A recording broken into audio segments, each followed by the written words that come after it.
when you detach, what truly changes isn't just your availability, it's the emotional structure she was standing on. Before your detachment, there was rhythm, predictability, and a sense of control, whether conscious or unconscious. She knew how you would respond, when you would engage, and how your attention would show up. That consistency created emotional safety for her, but it also created dependence. Your presence regulated her emotions more than she realized, so when you step back, even quietly, even without confrontation, the system collapses. The ground shifts under her feet because the emotional certainty she relied on is suddenly gone. Detachment doesn't announce itself loudly. That's what makes it so destabilizing. You don't argue, you don't explain, you don't chase clarity. And because there is no dramatic conflict to point to, her mind scrambles to regain balance.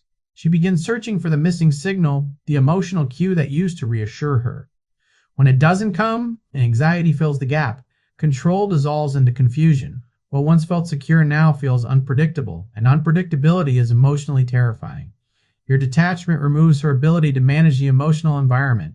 Before, she could influence the tone, the pace, the connection.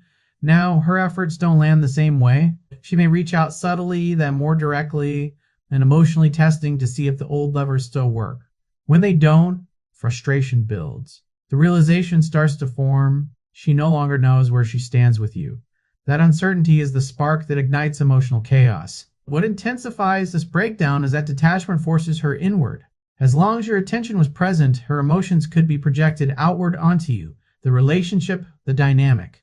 But when you pull away, there is nowhere for those emotions to go. They circle back to her. Doubt appears. Fear surfaces. Questions she never had to ask begin demanding answers. Did I misjudge him? Did I lose my importance? What changed? And without your emotional participation, those questions echo unanswered.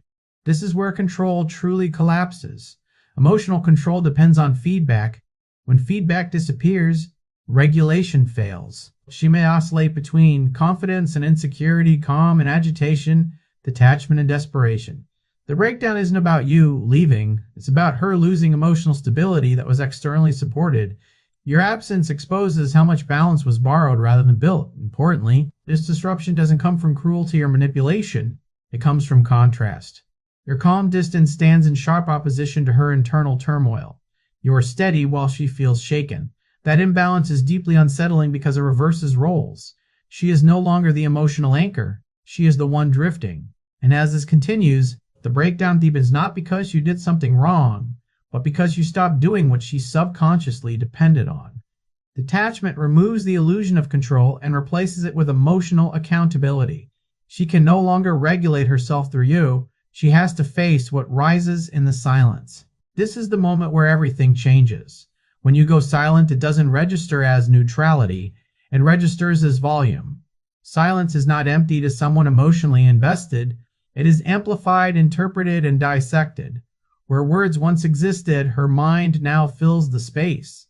Every pause becomes a message, every delayed response a signal. And because silence offers no clarity, it invites imagination. That's where the emotional unraveling accelerates. Your silence removes the familiar emotional feedback she depended on.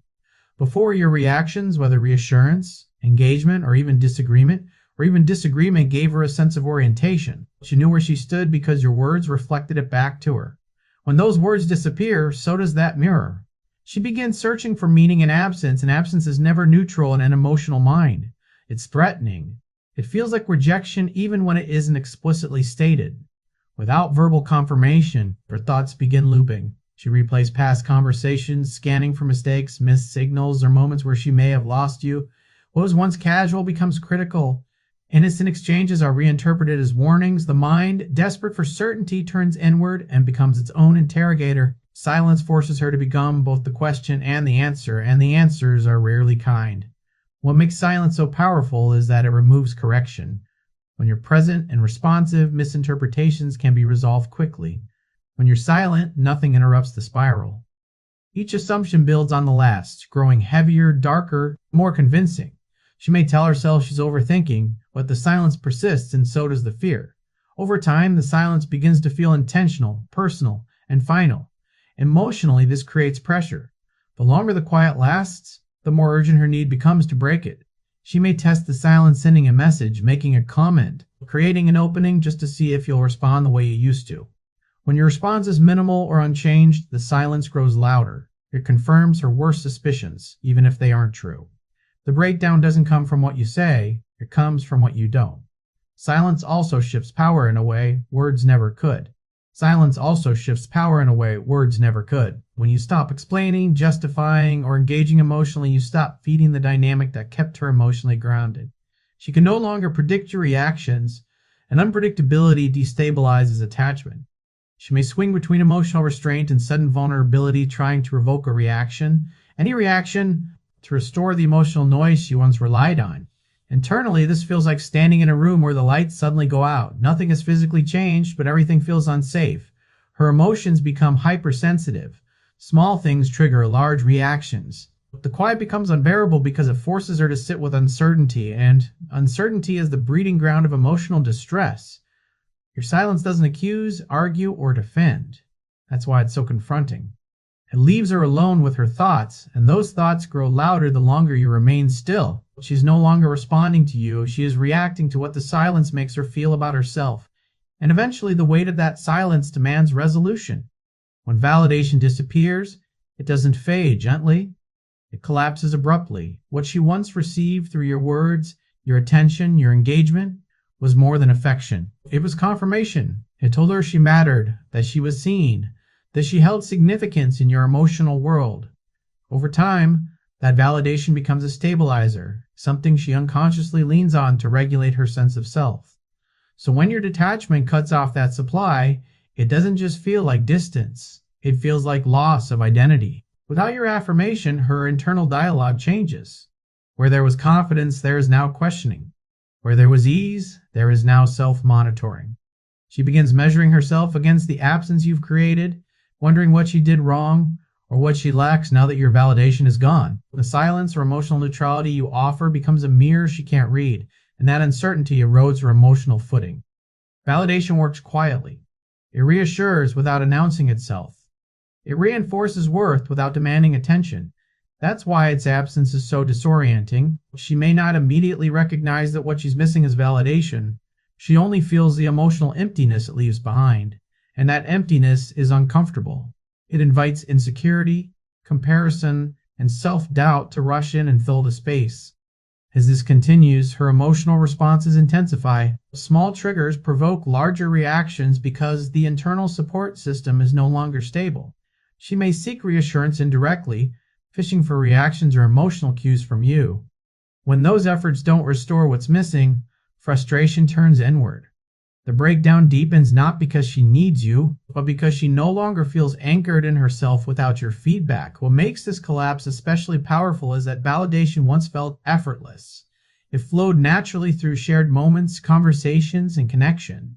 Now without it, she has to generate worth internally, and if she hasn't practiced that, the absence feels unbearable. She may oscillate between self-blame and emotional defensiveness, trying to protect what's left of her self-image while secretly craving the confirmation she once had.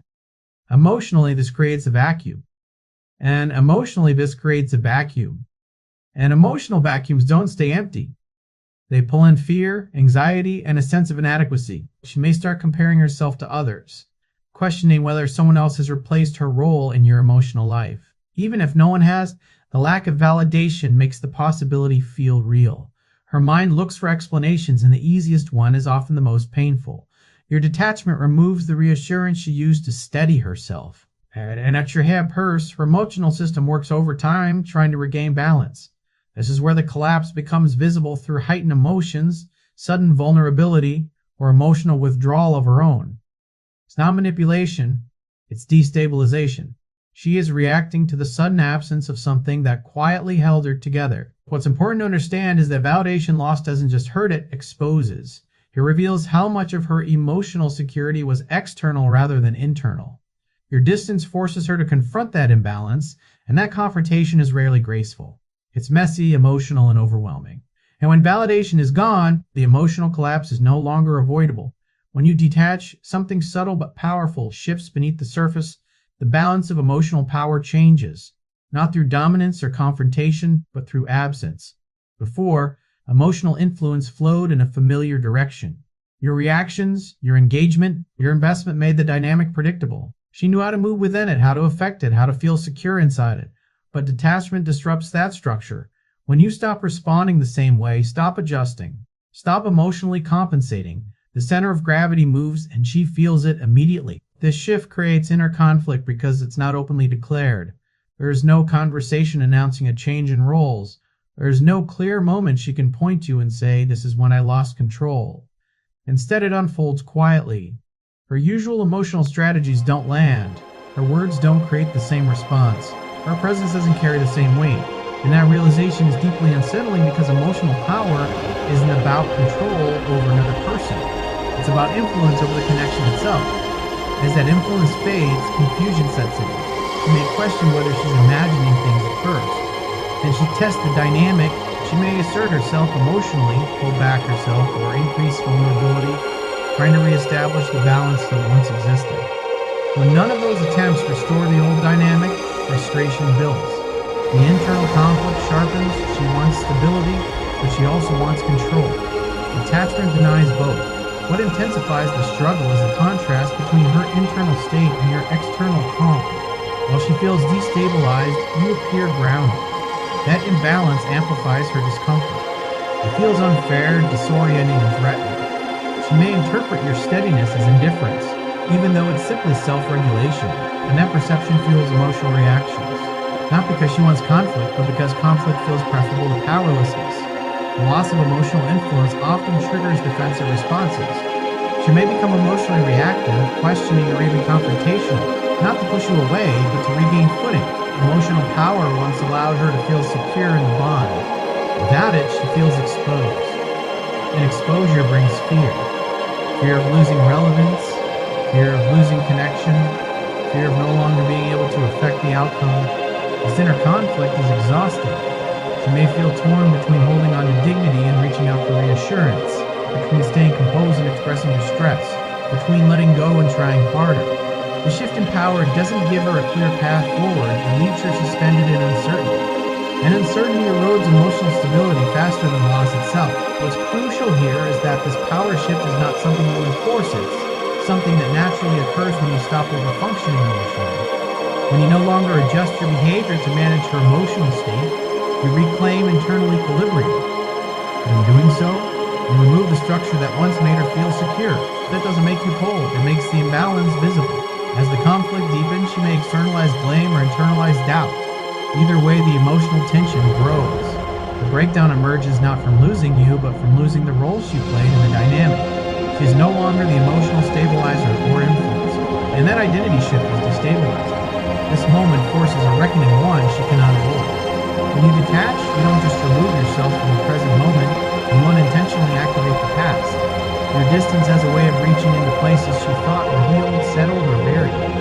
Old emotional wounds, especially those tied to abandonment, rejection, or inconsistency, don't need much encouragement to resurface.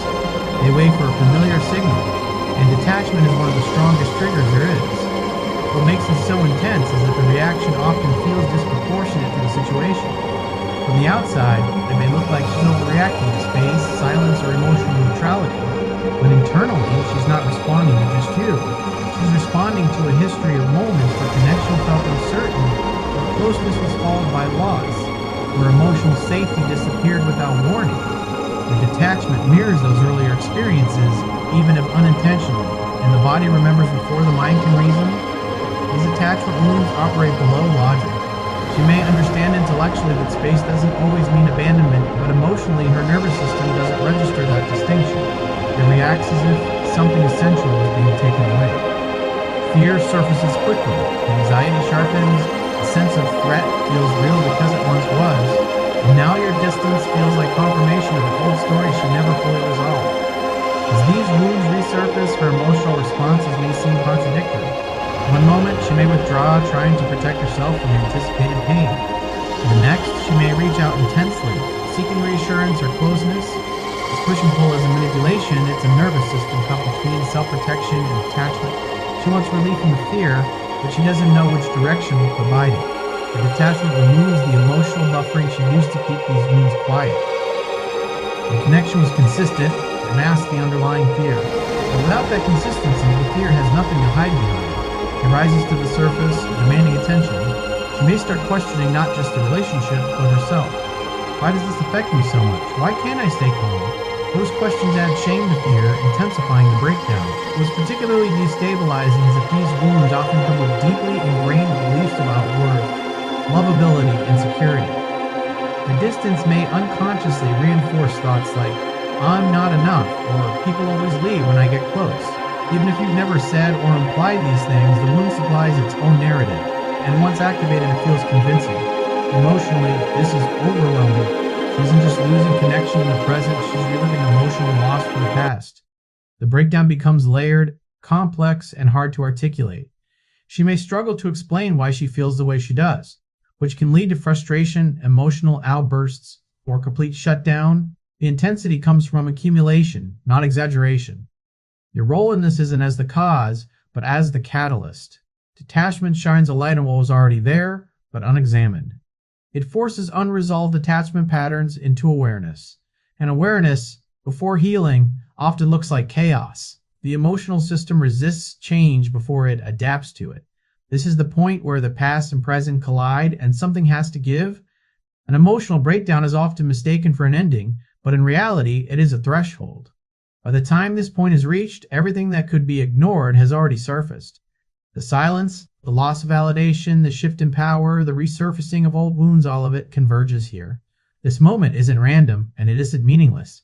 It is the point where the internal pressure becomes too great to contain, and something must change.